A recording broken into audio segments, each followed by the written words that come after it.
In this next video in our series, we're going to conduct a short mock examination for discovery. In this demonstration, the plaintiff lawyer will examine the defendant, Mr. Martin, on behalf of his company, the Supply Zone. In this example, the Supply Zone is an office supply company that's being sued for failing to deliver office supplies to the plaintiff.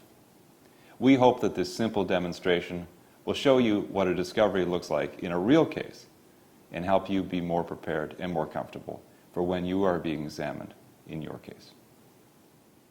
Would you like to swear or affirm? I'll affirm. Do you solemnly affirm that all the evidence you provide today is true? I do. Mr. Martin, my name is Adrienne Boudreau. I'm the lawyer for the plaintiff, Nuco Incorporated. I'm here today to conduct an examination for discovery of you on behalf of my client, the plaintiff. If at any time you don't understand the questions that I'm asking you, or you'd like me to repeat a question, please just let me know. And I see you're here today with your lawyer, Mr. Stearns. Mr. Stearns, I assume that your client is ready to go for discovery today. Yes, we're ready to go.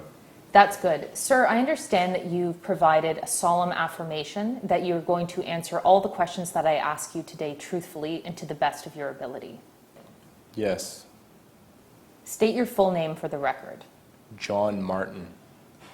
Mr. Martin, I'm going to ask you some standard background questions. Can you tell me what your highest level of education is? I have a bachelor's degree in economics from the University of Toronto. And when did you obtain that degree? 2009. Mr. Martin, what is your current occupation? I own and operate a business. It's called the Supply Zone. We sell office supplies to small and medium business in the Greater Toronto area. And how long have you operated this business? Ever since I graduated from university. Mr. Martin, how much money does your business make each year? Please don't answer that question, Mr. Martin. Is that an objection, counsel? On what basis? On relevance. This is a lawsuit about a breach of contract.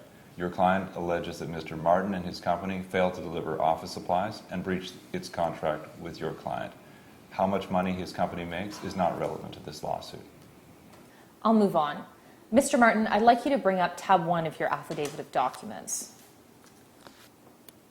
Thank you. Mr. Martin, is this the contract that you entered into with my client, Nuco Incorporated?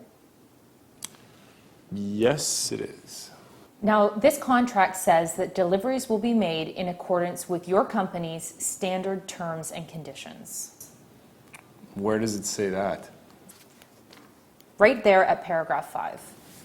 Okay, yeah, I see that.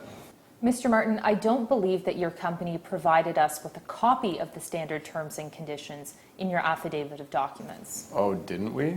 No. Mr. Stearns, can I please have an undertaking that the Supply Zone will provide a copy of the standard terms and conditions to my client? Yes, we will undertake to provide that. Mr. Martin, my client says that you failed to make a delivery of a very important shipment of office supplies. There were good reasons for that. Mr. Martin, please don't interrupt the examiner. Let her ask the question in full, then pause, and then respond. Mr. Martin, you say in your statement of defense at paragraph 3 that the reason that the delivery wasn't made is due to circumstances beyond your control. Can you explain to me what exactly those circumstances are? Yeah, so we were supposed to deliver the office supplies that day, but a number of things went wrong. Our business just kind of ground to a halt. I see. And what were the reasons specifically that your company was not able to fulfill that order? Well, the delivery man quit, the delivery truck broke down, we had all these other stupid problems with our computer system. It was just a mess of a day. Mr. Martin, you've told me 3 reasons why the delivery wasn't made that day. Can you let me know, were there any other reasons why the delivery wasn't made?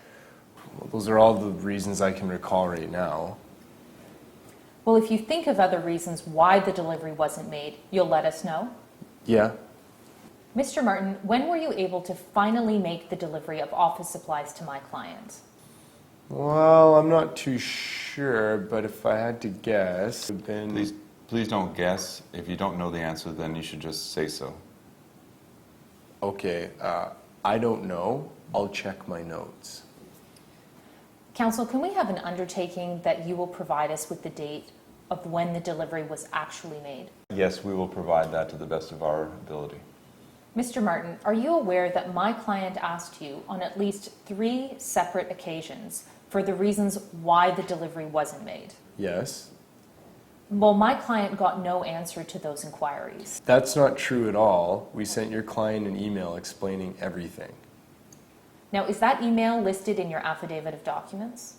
Yes, I believe it is. I believe it is at tab 10 of the defendant's book of productions. Oh, yes, I see it here. Ms. Boudreau, could we take a 10-minute break, please? Yes, we can. Off the record, please.